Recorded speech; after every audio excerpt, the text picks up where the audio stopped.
मित्रांनो, जर तुम्ही वाशी किंवा नवी मुंबईला आलात तर या शिवमंदिराला नक्की भेट द्या।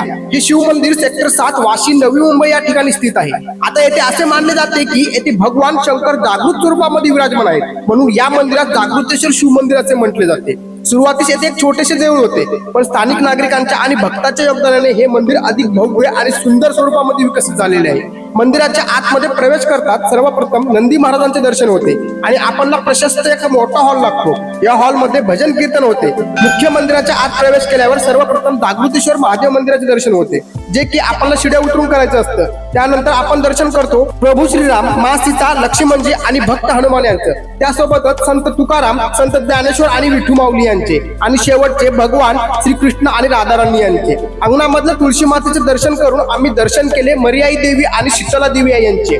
मंदिराच्या बाजूला एक भव्य हनुमानाचे मंदिर बनत आहे, तेथील दर्शन करून बाजूलाच कनकेश्वर महादेव मंदिर देखील आहे। तर मित्रांनो, हा व्हिडिओ कसा वाटला कमेंट मध्ये नक्की सांगा, आणि पेजवर आलाच आहात तर फॉलो करून टाका।